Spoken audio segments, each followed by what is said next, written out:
Hello बच्चों, कैसे हैं आप सब। आई होप आप लोग बिल्कुल बढ़िया होंगे, बिल्कुल फर्स्ट क्लास होंगे। तो बेटा स्वागत है आप लोगों का सरफेस केमिस्ट्री के लेक्चर नंबर 2 में सफल बैच के अंदर।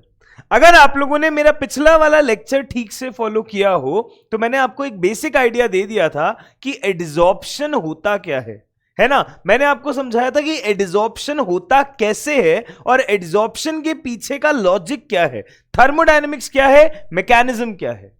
सही बात है ना यार, इतनी बातें तो हमारी हो ही गई थी। जब हमने एडजॉर्प्शन के बारे में ये सारी बातचीत कर ली थी तो अब हम आज आगे बढ़ रहे हैं एडजॉर्प्शन के टाइप्स पे। आज का मेरा टारगेट है मेजरली एडजॉर्प्शन के टाइप समझाना। ठीक है, आइए बातचीत करते हैं एडजॉर्प्शन के टाइप्स के ऊपर। तो भाई आज के सेशन का टारगेट क्या है? आज के सेशन का टारगेट है आपको मुझे बड़े ही तरीके से समझाना है types of adsorption. Types of adsorption. Okay जी, दो तरीके का होता है, एक एक करके बात करेंगे। फिजिजॉर्प्शन और केमिजॉर्प्शन। फिजिजॉर्प्शन और केमिजॉर्प्शन। यार इससे पहले ना क्यों ना दो टर्म्स डिस्कस कर लिए जाएं। अगर आपने एनसीईआरटी पढ़ी होगी तो शायद आपकी नजर में भी आए होंगे, और नहीं आए हैं तो अब मैं दिला देता हूं नजर में। यार दो टर्म्स होते हैं, एक होता है डीजॉर्प्शन और एक होता है सॉर्प्शन। समझना जरा ध्यान से दोनों नामों को। एक होता है डीसॉर्प्शन, एक होता है सॉर्प्शन। यार एडजॉर्प्शन का मतलब है चीजें किसी चीज के, किसी सॉलिड के सरफेस पे आकर गैसेस एडजॉर्ब हो रही हैं, है ना, आकर स्टिक हो रही हैं। That is your adsorption. अगर वही चीजें उस सॉलिड के सरफेस से जाने लग जाएं, यानी कि एडजॉर्प्शन का उल्टा हो गया। अगर वही चीजें सॉलिड के सरफेस से अब उठ के जाने लग जाएं, मतलब एडजॉर्प्शन का उल्टा हो गया। और अगर उल्टा हो गया तो that reversal is known as desorption. हम बोलते हैं reversal of adsorption, reversal of adsorption, and this is known as desorption. सही है। अगली बात सुनो, सॉर्प्शन क्या होता है? तो बेटा जी सॉर्प्शन का मतलब है जरूरी नहीं है कि हमेशा किसी चीज पे एडजॉर्प्शन ही हो, जरूरी नहीं है हमेशा किसी चीज पे खाली एब्जॉर्प्शन ही हो। जब आपकी ये दोनों चीजें एक साथ होने लग जाएं, जब आपकी ये दोनों चीजें एड्सॉर्प्शन और एब्जॉर्प्शन एक साथ होने लग जाएं, उसे हम क्या कहते हैं? सॉर्प्शन। क्या कहते हैं बेटा? सॉर्प्शन। समझ आई बात? ठीक है जी। तो ये है तुम्हारा डीसॉर्प्शन और ये है तुम्हारा सॉर्प्शन। कोई दिक्कत है तो प्लीज बताएं।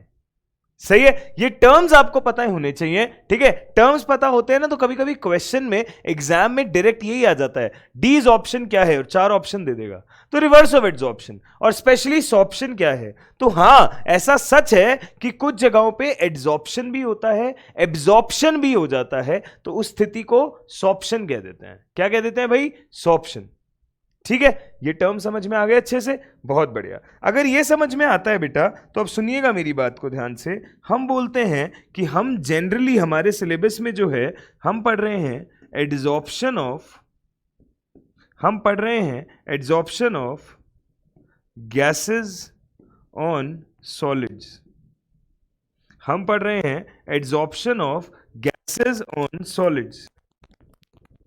अगर हम गैसेस का सॉलिड के सरफेस पे एड्सॉर्प्शन करवा रहे हैं तो बेटा जी इसके ना टाइप्स आपको पता होने चाहिए, और इसके 2 टाइप्स होते हैं। इसके ना 2 टाइप्स होते हैं। कौन कौन से? एक होता है फिजिजॉर्प्शन, एक होता है फिजिजॉर्प्शन, एक होता है केमिजॉर्प्शन।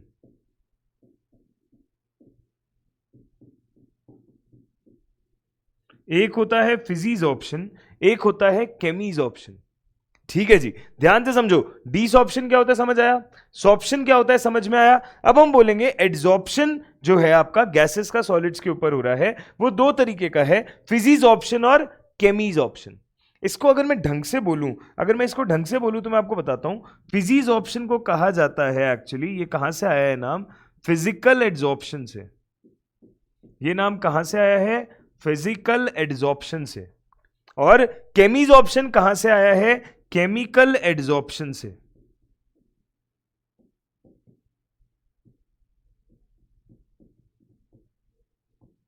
कहां से आया ये?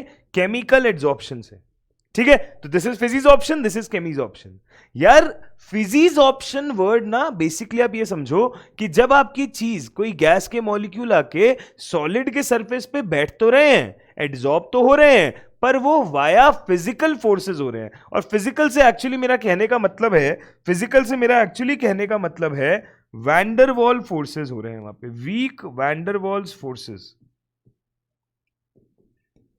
वीक वैंडरवॉल्स फोर्सेस लग रहे हैं। जबकि केमीज ऑप्शन से मेरा समझाने का यह मतलब है कि यहां पे गैसेस जो है सॉलिड के सरफेस पे आके एड्सॉर्ब तो हो रही हैं, बट ये कैसे हो रही है? Via chemical bonding, via strong chemical bonding. Please समझे बातों को ध्यान से। मैंने बोला गैस का सॉलिड के सरफेस पे एड्सॉर्प्शन जो होता है, जनरली इसे दो तरीके से पढ़ा जाता है। एक होता है बेटा फिजीज ऑप्शन। फिजीज ऑप्शन का मतलब होता है physical adsorption via some physical force, van der Waals forces. Van der Waal कौन से होते हैं? Dipole induced dipole, dipole dipole, weak forces जो होते हैं। हाइड्रोजन बॉन्डिंग भी एक तरीके का वैंडरवॉल फोर्स है। उन सभी में सबसे स्ट्रांग वो है। ठीक है, अच्छा केमीज ऑप्शन क्या होता है? जहां स्ट्रॉन्ग केमिकल बॉन्ड बने गैस के मॉलिक्यूल का सॉलिड के सरफेस वाले मॉलिक्यूल्स के साथ, उसे कहते हैं केमीज ऑप्शन या केमिकल एड्सॉर्प्शन। सही है, तो ये फिजीज ऑप्शन, ये केमीज ऑप्शन। अब यार इनके बारे में ना डिटेल में बात करनी है हमें कि फिजिकल एड्सॉर्प्शन के क्या फीचर्स होते हैं, केमिकल एड्सॉर्प्शन के क्या फीचर्स होते हैं। तो छोटा सा लेक्चर है, आइए उसको डिस्कस करते हैं। अगर हम फिजिकल एड्सॉर्प्शन की बात करें, अगर हम फिजिकल एड्सॉर्प्शन की बात करें या केमीज ऑप्शन की बात करें, तो आपके लिए डिटेल्ड थियरी है। मैंने पहले भी कहा था, जब एनसीईआरटी से पढ़ते हैं तो बोरिंग लगता है, बट जब समझा समझा के कोई पढ़ाता है तो फिर भी समझ में आता है। तो अब देखो, अब तुम्हें समझ में आएंगी ये बातें। हमने कहा गैसेस का सॉलिड पे एड्सॉर्ब होना दो तरीका होता है। पहला, if accumulation of gas on the surface of a solid occurs on account of weak van der Waals forces. अगर गैस का एक्यूमुलेशन सॉलिड के सरफेस पे वीक वैंडरवॉल फोर्स की वजह से हो रहा है, तो ऐसे एड्सॉर्प्शन को हम कहते हैं फिजीज ऑप्शन। और सिमिलरली अगर गैस के मॉलिक्यूल का सॉलिड के सरफेस पर एक्यूमुलेशन केमिकल बॉन्ड के थ्रू हो रहा है, तो ऐसे एड्सॉर्प्शन को हम क्या कहते हैं? केमीज ऑप्शन। सही है, फिजीज ऑप्शन और केमीज ऑप्शन समझ में आ गया। अगर ये समझ में आया तो ध्यान से सुनना, जो केमिकल बॉन्ड है वो कैसा होगा। तो केमिकल बॉन्ड बेटा कोवेलेंट भी हो सकता है और आयनिक भी हो सकता है, हमारी सलाह है। ठीक है, केमिकल बॉन्ड जो है वो मे बी कोवेलेंट हो, मे बी आयनिक हो, कैसा भी हो। चलो जी, बहुत बढ़िया। केमीज ऑप्शन में एक खास बात है, क्योंकि यहां केमिकल बॉन्ड हो रहा है ना, यहां पे एक्टिवेशन एनर्जी रिक्वायर्ड होती है। क्या रिक्वायर्ड होती है? Activation energy. याद है एक्टिवेशन एनर्जी क्या होती थी? मॉलिक्यूल्स को कोलाइड करने के लिए जो एनर्जी चाहिए होती है, ठीक है, इंटरमीडिएट तक बनाने के लिए, उनका एक बार कोलिजन हो, वो एक इंटरमीडिएट स्टेट में आए, वो जो एनर्जी है थ्रेशोल्ड से ऊपर, दैट इज एक्टिवेशन। ठीक है, मॉलिक्यूल पे खुद की कुछ एनर्जी है, उस एनर्जी से आप वो बोलते हो ना, जब ग्राफ पढ़ते हो केमिकल काइनेटिक्स में, ये रिएक्टेंट है, प्रोडक्ट है। रिएक्टेंट यहां से एक इंटरमीडिएट स्टेट बना के प्रोडक्ट बनाएगा, तो ये जो उसने अपनी खुद की एनर्जी को यूटिलाइज करके यहां तक जो पहुंचा है, ये जो एक्स्ट्रा एनर्जी लगाई है, this is your activation energy. E से रिप्रेजेंट करते हैं। तो क्योंकि केमिकल बॉन्ड है वहां पे, तो वहां पे एक्टिवेशन एनर्जी रिक्वायर्ड होती है। वैंडरवॉल फोर्सेस के केस में कुछ नहीं चाहिए होता, तो हम बोलते हैं कि chemisorption involves high activation energy, और इसी वजह से इसको एक्टिवेटेड एड्सॉर्प्शन भी कहते हैं। क्या कहते हैं? एक्टिवेटेड एड्सॉर्प्शन, क्योंकि एक्टिवेशन एनर्जी की हेल्प से बन रहा है। सही है, आगे सुनो। समटाइम्स ये प्रोसेसेस एक साथ भी हो जाते हैं, कभी कभी फिजीज ऑप्शन केमीज ऑप्शन एक साथ भी हो जाता है। ठीक है, तो आप बता ही नहीं सकते कौन सा एड्सॉर्प्शन है, बट कोई बात नहीं, हमें तो पता करना है कि फिजिकल एड्सॉर्प्शन की क्या बातें, केमिकल एड्सॉर्प्शन की क्या बातें। आइए बातचीत शुरू करते हैं। अगर हम बातचीत शुरू करें तो फिजिकल एड्सॉर्प्शन जो है वो लो टेम्परेचर पर, ठीक है, किस में पास हो सकता है? केमीज ऑप्शन में। अगर टेम्परेचर बढ़ा दिया जाए तो सुनिएगा ध्यान से, हम बोलते हैं आप जनरली लो टेम्परेचर से किधर जाते हैं? हाई टेम्परेचर की तरफ। आप जनरली लो टेम्परेचर से किधर जाते हैं? हाई टेम्परेचर की तरफ। तो हम बोलते हैं अगर लो टेम्परेचर है तो जनरली यहां पे फिजीज ऑप्शन होता है।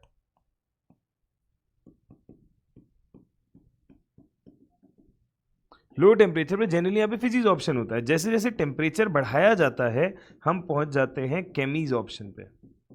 हम कहाँ पहुंच जाते हैं? केमीज ऑप्शन पे। तो फिजीज ऑप्शन से केमीज ऑप्शन जाने का तरीका है टेम्परेचर बढ़ा देना।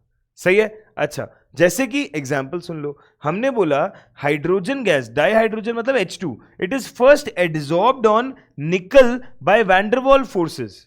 ठीक है, पहले आपकी हाइड्रोजन गैस निकल के मेटल के सरफेस पे वैंडरवॉल फोर्सेस के द्वारा एड्सॉर्प्शन हुआ। फिर हम बोलते हैं कि हाइड्रोजन के जो मॉलिक्यूल होते हैं उसके बाद वो डिसोसिएट हुए और उन्होंने क्या बनाया? हाइड्रोजन एटम्स बना लिए वहां पे। तो समझो ध्यान से, हमने एक लाइन बोली थी कि कभी कभी फिजिकल एड्सॉर्प्शन और केमिकल एड्सॉर्प्शन एक साथ हो जाता है। तो ये तुम्हारे पास एक सॉलिड का वो है, ठीक है, सॉलिड का पीस है, और इस पे तुम्हारे H2 मॉलिक्यूल्स आके एड्सॉर्ब होने लग गए। इस पे तुम्हारे H2 मॉलिक्यूल्स आके एड्सॉर्ब होने लग गए। तो शुरुआत में तो हाइड्रोजन के मॉलिक्यूल आके डायरेक्टली एड्सॉर्ब होंगे। सपोज करो ये निकल मेटल है, तो वो कैसे एड्सॉर्ब होंगे? वैंडरवॉल फोर्सेस से। बट जैसे जैसे समय बीतेगा, ये टेम्परेचर बढ़ाने पर हाइड्रोजन मॉलिक्यूल किस में टूट जाएंगे? HH एटम्स में। किस में टूट जाएंगे? HH एटम्स में। और अगर HH एटम्स में टूट जाएंगे तो मुझे एक बात बताओ, टेम्परेचर बढ़ाने पे क्या केमीज ऑप्शन होने लग गया? केमीज ऑप्शन होने लग गया, बॉन्ड टूटने लग गया, केमिकल बॉन्ड की बात आ गई। तो वो इस तरीके से बात है। ठीक है, तो पहले फिजीज ऑप्शन हुआ लो टेम्परेचर पे, टेम्परेचर बढ़ाने पे केमीज ऑप्शन। सही है, चलो जी, बहुत बढ़िया। अब बातचीत शुरू करते हैं फिजिकल एड्सॉर्प्शन की कुछ खास बातें। फिजिकल एड्सॉर्प्शन की कुछ खास बातें। पहला पॉइंट, लैक ऑफ स्पेसिफिसिटी। बेटा बात यह है कि यहां पे तो एक वीक वैंडरवॉल फोर्स लग रहा है, और अगर वीक वैंडरवॉल फोर्स लग रहा है तो इसको ज्यादा हेनतेन नहीं है, ये ज्यादा ड्रामा नहीं करता, ये कहता है मैं तो किसी को भी अपने सरफेस पे एड्सॉर्ब करा लूंगा। ठीक है, जो मैं हूं एड्सॉर्बेट हूं, मैं किसी भी चीज को एड्सॉर्बेंट पे, मैं किसी भी एड्सॉर्बेट को एड्सॉर्ब करा लूंगा। मेरी कोई प्रेफरेंस नहीं है कि नहीं मैं इसको करवाऊंगा और इसको नहीं करवाऊंगा, क्योंकि मुझे तो वीक वैंडरवॉल फोर्सेस लगाने हैं। वो यूनिवर्सल है, वो वैसे भी हर जगह लगी रहे होते हैं, तो मैं कितना ही रोक सकता हूं उसको, राइट? तो हम बोलते हैं कि एक गिवन सरफेस जो होता है एड्सॉर्बेंट का, it does not show any preference for a particular gas और the van der Waals forces are universal. किसी भी गैस के लिए कोई प्रेफरेंस नहीं दिखाता, ये हर गैस को एड्सॉर्ब कराने के लिए रेडी है। ठीक है, चलो जी, बहुत बढ़िया। अगला पॉइंट, नेचर ऑफ एड्सॉर्बेट। अब यार तुम सोचो, ये तुम्हारा एड्सॉर्बेंट है, इस पे तुम्हारे गैस के मॉलिक्यूल आके स्टिक हो रहे हैं।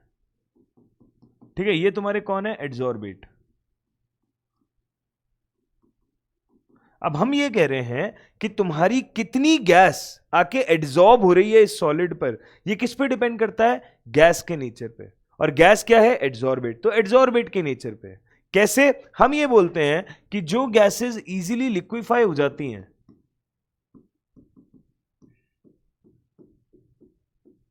जो आपकी इजीली लिक्विफाइबल गैसेस होती हैं, वो आपकी क्या होती हैं? इजीली एड्सॉर्ब हो जाती हैं।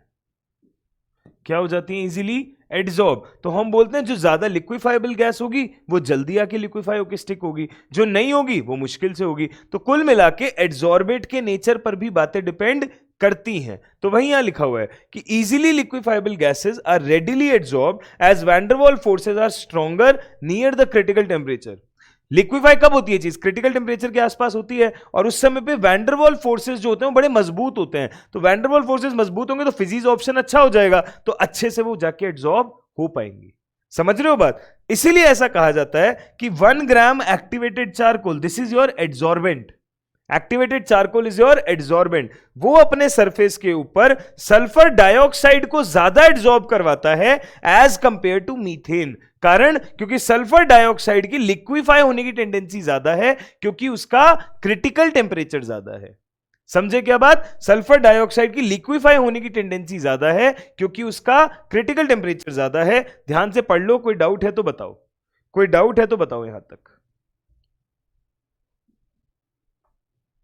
ठीक है, समझ में आई यहां तक बातें? तो हमने बोला 1 ग्राम एक्टिवेटेड चारकोल जो है वो सल्फर डाइऑक्साइड को ज्यादा एड्सॉर्ब करेगा एज कंपेयर टू मीथेन, क्योंकि जो गैस ज्यादा इजीली लिक्विफाई होगी वो ज्यादा एड्सॉर्ब होगी। तो इस तरीके से हम नेचर ऑफ एड्सॉर्बेट पे भी डिपेंडेंस रखते हैं। ठीक है, आगे बात करते हैं, अगले पॉइंट पे बात करते हैं, रिवर्सिबल नेचर। अगला पॉइंट क्या है? Reversible nature. हम कहते हैं जो फिजिक्स ऑप्शन है ना वो रिवर्सिबल है, मतलब गैस आके सॉलिड के सरफेस पे एड्सॉर्ब हो भी सकती है और वहां से वापस जा भी सकती है, तो रिवर्सिबल है। रिवर्सिबल है कैसे है? देखो, ये ली चैटलियर प्रिंसिपल पे डिपेंड करता है।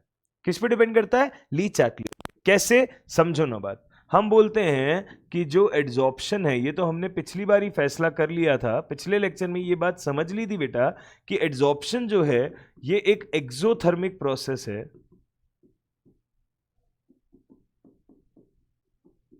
और उसमें भी डेल एच नेगेटिव होता है, ये आपको पता है।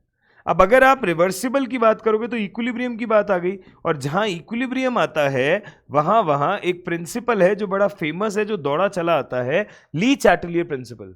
कौन सा प्रिंसिपल? ली चैटलियर प्रिंसिपल। हम बोलते हैं ली चैटलियर प्रिंसिपल ये कहता है कि इक्विलिब्रियम कांस्टेंट और टेम्परेचर के बीच की डिपेंडेंसी जो होती है वो रिएक्शन के टाइप पे डिपेंड करती है कि वो एंडोथर्मिक है या एक्सोथर्मिक है।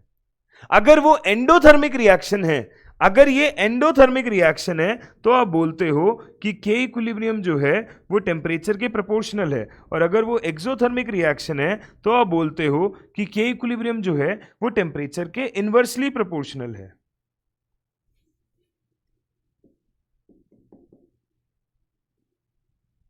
ठीक है, ठीक है, के इक्विलिब्रियम टी के प्रोपोर्शनल, के इक्विलिब्रियम टी के इनवर्सली प्रोपोर्शनल। अब मुझे एक बात बताओ, एंडोथर्मिक और एक्सोथर्मिक की बात हो गई, तो हम बेसिकली ये बोलते हैं कि एक्सोथर्मिक प्रोसेस है ना, टेम्परेचर बढ़ाने पर इक्विलिब्रियम कांस्टेंट घटता है, और इक्विलिब्रियम कांस्टेंट क्या होता है? प्रोडक्ट का कॉन्सेंट्रेशन अपॉन रिएक्टेंट का कॉन्सेंट्रेशन। अगर टेम्परेचर बढ़ाने पर ये वैल्यू घट रही है, मतलब प्रोडक्ट का कॉन्सेंट्रेशन घट रहा है, रिएक्टेंट का कॉन्सेंट्रेशन बढ़ रहा है, मतलब रिएक्शन फॉरवर्ड कम जा रही है, बैकवर्ड ज्यादा आ रही है। तो सोचो, फॉरवर्ड जाती तो एड्सॉर्प्शन होता, बैकवर्ड आती तो एड्सॉर्प्शन कम होता, तो हम कहते हैं कि एड्सॉर्प्शन रिवर्सिबल प्रोसेस है।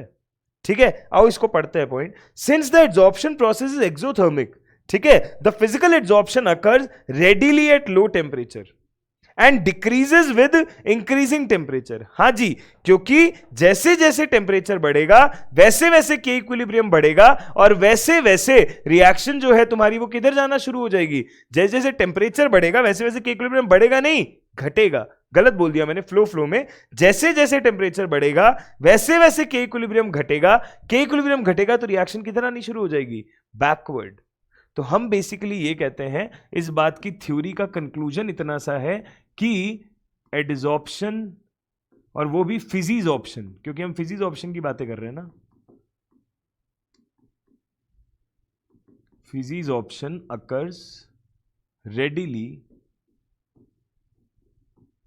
At low temperature. जैसे जैसे टेम्परेचर बढ़ेगा, एज टेम्परेचर इंक्रीजेस, जैसे जैसे टेम्परेचर बढ़ेगा एड्सॉर्प्शन का एक्सटेंट, जो फिजिक्स ऑप्शन का एक्सटेंट है वो क्या होगा? घटेगा। फिजिक्स ऑप्शन की जो टेंडेंसी है वो क्या होगी? घटेगी। सही है, जैसे जैसे टेम्परेचर बढ़ेगा फिजिक्स ऑप्शन की टेंडेंसी क्या होगी? घटेगी। समझ आई बात? देखो ध्यान से, क्योंकि एड्सॉर्प्शन प्रोसेस एक एक्सोथर्मिक प्रोसेस है तो फिजिकल एड्सॉर्प्शन रेडिली होता है लो टेम्परेचर पे, और जैसे जैसे आपका टेम्परेचर बढ़ता है ये घटता जाता है। सही है, क्लियर है? ये एक इंपॉर्टेंट पॉइंट था जो हमने समझने की कोशिश करी ली चैटलियर प्रिंसिपल से। अब आप बोलोगे सर हमें ली चैटलियर सही से याद नहीं है, तो बेटा जो इंपॉर्टेंट था वो तो मैंने समझा दिया। ये रिजल्ट आप रिजल्ट याद रख सकते हो, और फिर भी अगर रिवाइज करने का मन हो तो 11th की एनसीईआरटी से फटाक से रिवाइज कर लेना। ठीक है, चलो जी, तो रिवर्सिबल वाली बात समझ आ गई, तुम्हें लैक ऑफ स्पेसिफिसिटी भी समझ में आ गया, और तुम्हें एड्सॉर्बेट के नेचर पे डिपेंड करता है ये भी समझ में आ गया। अगर ये समझ में आ गया तो अब बेटा कुछ और पॉइंट्स हैं, जैसे कि सरफेस एरिया ऑफ एड्सॉर्बेंट। यार ये तो देखो कॉमन सेंस है, जितना ज्यादा एड्सॉर्बेंट का सरफेस एरिया होगा उतने ज्यादा एड्सॉर्बेट के मॉलिक्यूल को वो अपने ऊपर क्या करेगा? एड्सॉर्ब करेगा। क्या करेगा? एड्सॉर्ब करेगा। बोलो हाँ या ना? सही बात है, क्योंकि जितना ज्यादा सरफेस एरिया उतने ज्यादा मॉलिक्यूल जाके चिपक पाएंगे, एड्सॉर्ब हो पाएंगे, फिक्स हो पाएंगे, काम नक्की हो पाएगा।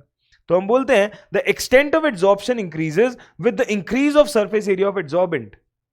एड्सॉर्प्शन का एक्सटेंट बढ़ता है जैसे जैसे सरफेस एरिया बढ़ता है एड्सॉर्बेंट का, और हम कहते हैं इसी वजह से फाइनली डिवाइडेड मेटल या जो पोरस सब्सटेंसेस होते हैं उनका सरफेस एरिया अच्छा होता है, और इस वजह से वो अच्छे एड्सॉर्बेंट शामिल की तरह माने जाते हैं, अच्छे एड्सॉर्बेंट की तरह शामिल किए जाते हैं। नहीं समझ आई क्या बात? देखना ध्यान से, मैंने क्या बोला। मैंने कहा सपोज करो ये दो एड्सॉर्बेंट्स हैं, एक ये है एक ये है। यहां पे सरफेस एरिया है 5 मीटर स्क्वायर, यहां पे सरफेस एरिया है 15 मीटर स्क्वायर। सरफेस एरिया का क्या मतलब है कि सरफेस पे कितना अवेलेबल पोर्शन है एक्टिविटी करने के लिए। तो जहां सरफेस एरिया ज्यादा होगा वहां पे एड्सॉर्प्शन भी तो ज्यादा होगा, क्योंकि अवेलेबल एरिया ज्यादा है एक्टिविटी के लिए। सही बात है? तो यही बात ये कहना चाह रहा है। ठीक है जी, अगर ये बात भी समझ में आती है आपको, तो लास्ट पॉइंट जो फिजिक्स ऑप्शन का आपको पता होना चाहिए, that is enthalpy of adsorption. अब यार तुम्हें पता है एड्सॉर्प्शन एक एक्सोथर्मिक प्रोसेस है, तुम्हें ये भी पता है कि इसलिए एंथैल्पी की वैल्यू नेगेटिव होती है, बट हम ये कहना चाहते हैं कि नेगेटिव में भी बहुत कम मैग्नीट्यूड वाली वैल्यू होती है, बहुत ज्यादा वाली नहीं, 20 से 40, that's it.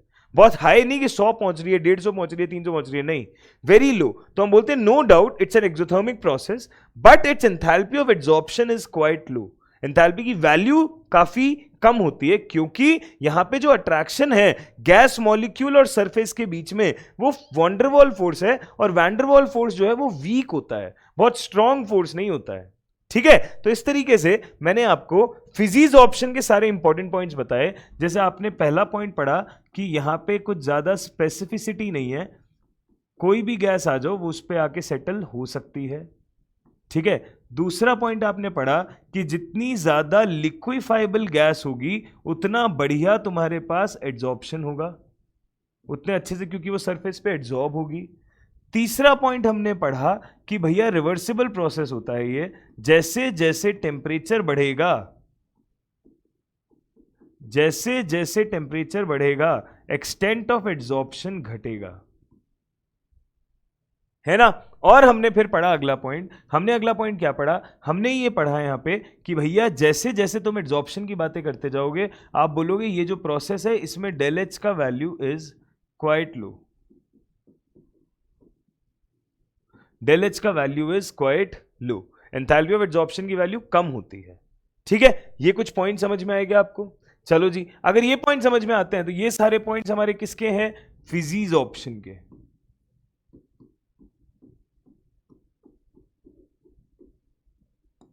Okay, let's talk about chemies option.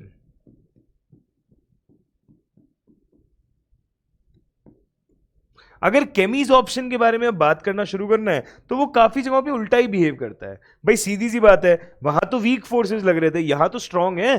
Covalent bond हो या आयनिक बॉन्ड हो, ये तो स्ट्रांग बॉन्ड माने जाते हैं, और अगर ये स्ट्रांग बॉन्ड माने जाते हैं तो हम ये कहते हैं कि ये हाईली स्पेसिफिक है।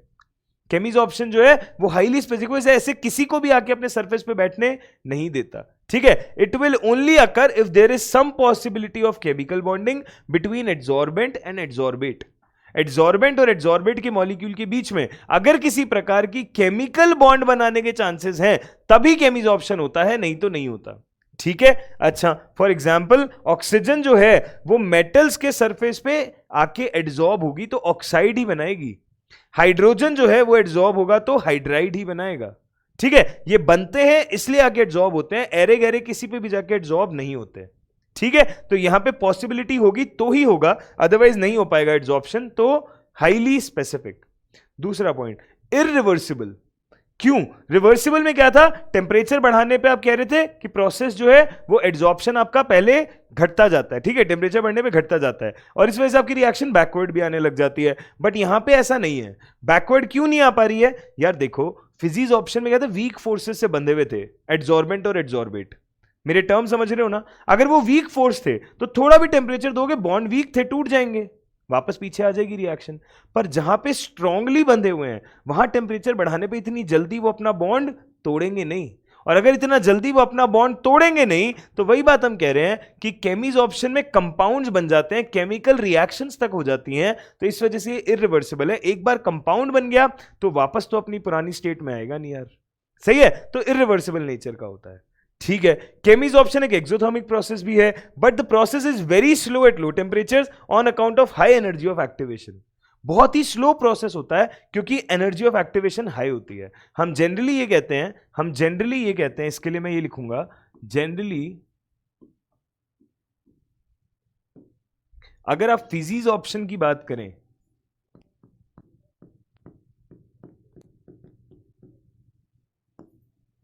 अगर आप फिजीज ऑप्शन की बात करें तो आप बोलोगे as temperature increases extent of adsorption, as temperature increases extent of adsorption decreases। ठीक है, अच्छा अगर हम बात करें केमीज ऑप्शन की,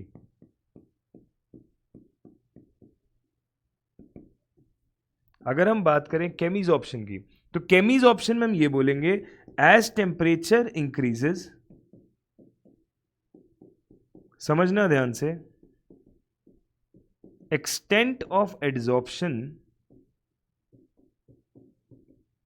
first increases then decreases। क्यों? Why it first increases? It increases first due to some activation energy,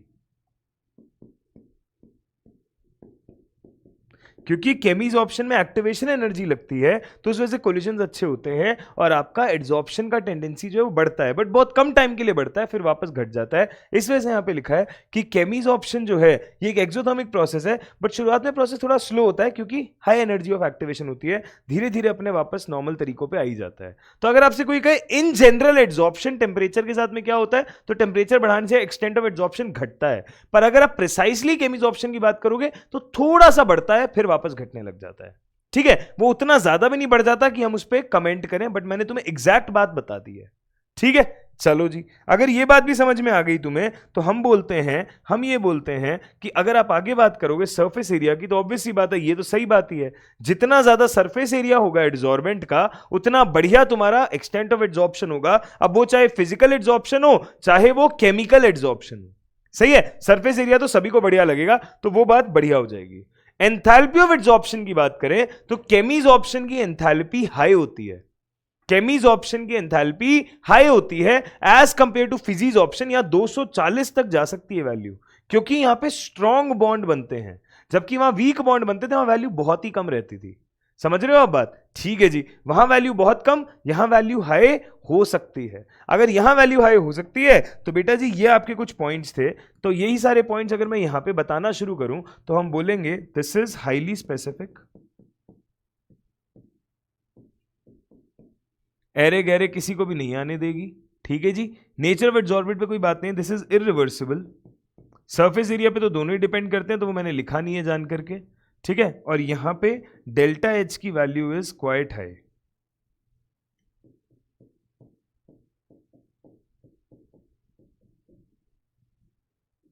delta H की वैल्यू क्या होगी? क्वाइट हाई, ज्यादा होगी। ठीक है, अगर ये पॉइंट समझ में आते हैं आपको तो बेटा एक पॉइंट मैं बता दूं, क्योंकि फिजीज ऑप्शन में वीक वैंडरवॉल फोर्सेस हैं, तो आप ये मान लीजिए कि अगर ये आपका एड्सॉर्बेंट है, अगर ये आपका एड्सॉर्बेंट है,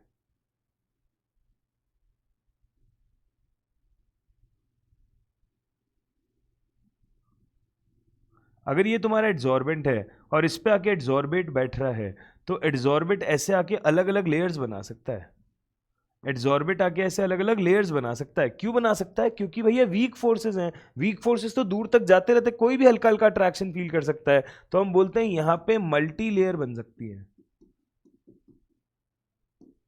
यहां पे क्या हो जाती है? मल्टी लेयर बन जाती है। क्लियर है? बट अगर आप केमीज ऑप्शन की बात करोगे, अगर आप केमीज ऑप्शन की बात करोगे तो केमीज ऑप्शन में हम कहेंगे कि ये आपका मेटल का सरफेस है,